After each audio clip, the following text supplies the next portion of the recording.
మళ్లీ ఇంటి వద్దకే పింఛన్ రావాలంటే జగన్ ముఖ్యమంత్రి అవ్వాలని ఉదయం గుడ్ మార్నింగ్ తో పాటు టంచన్ గా పింఛన్ ఇంటికి వస్తుందని కౌతాల మండల కన్వీనర్ దేశాయి ప్రహ్లాదాచారి అన్నారు. కౌతాల మండలంలోని హనుమాన్ నగర్ లో ఇంటింటికి వైసీపీ ప్రచారంలో భాగంగా పక్కనే ఉన్న సిండికేట్ బ్యాంక్ దగ్గర వృద్ధులు వితంతులు అవ్వతాతలు బ్యాంకు ముందు పడిగాపులు కాస్తూ ఉండడం చూసి చాలా ఆవేదన చెందారు. కౌతాల వైసీపీ నాయకులు వారితో మాట్లాడుతూ మళ్లీ మీ ఇంటి దగ్గరికి పెన్షన్ రావాలంటే 2 ఓట్లు ఫ్యాన్ గుర్తుకు వేసి మళ్లీ జగనన్నను గెలిపిస్తే తప్పకుండా మీ ఇంటి వద్దకే పెన్షన్ ఇచ్చే బాధ్యత వైసీపీ ప్రభుత్వం తీసుకుంటుందని హామీ ఇచ్చారు.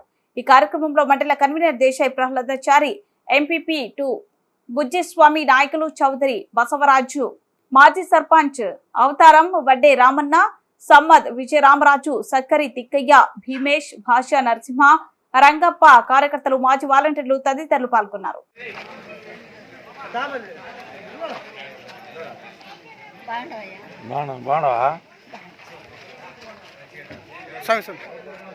అక్కడ నేను భయం భయం భయం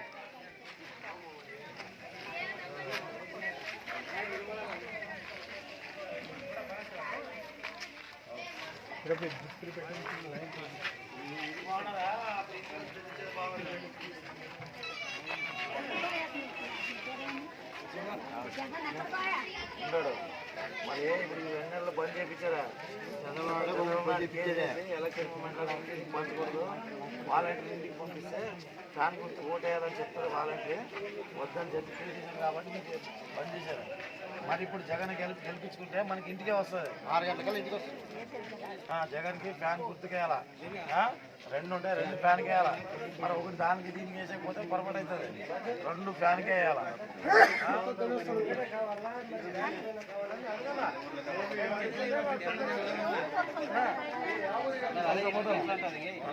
అక్క మంత బంధు సంబಳ ಕೊಡ್ಬೇಕಾ ಇಲ್ಲಿ ಬಂದು ಕೊಡ್ಬೇಕು?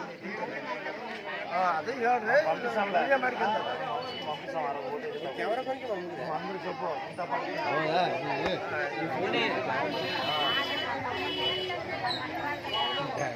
ఆటో మనం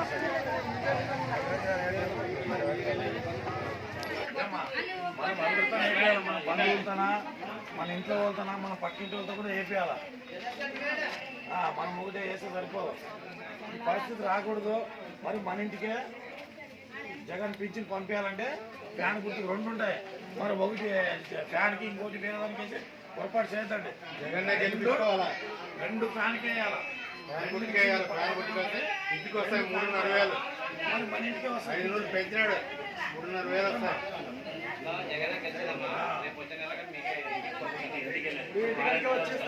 చంద్రబాబు నాయుడు కోర్టు కేసు అడ్డం పెట్టిన ఇటువంటి అవస్థ రాకుండా ఇంటి దగ్గర అన్ని జరుగుతాయి. మొత్తం పెడతారు.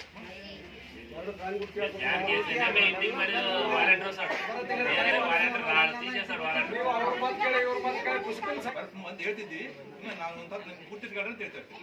ಮತ್ತೆ ಬೇಡ ಮತ್ತೆ ನೀವು ಇಂಥ ಕಷ್ಟ ಬರ್ದಿಲ್ಲ ಬರ್ದಂಗ ನಮ್ಗೆ ಹಾಕಿದ್ರೆ ಮತ್ತೆ ನಿಮ್ ತಾಕೆ ಬಂದು ಕೊಡ್ತೀವಿ, ಮನೆ ಬಂದು ಕೊಡ್ತೀವಿ, ಬಂದೇ ಕೊಡ್ತೀವಿ. ಮತ್ತೋ ಬೇಡ ನೀವು ಮಾತಾಡ್ಕೊಂಡು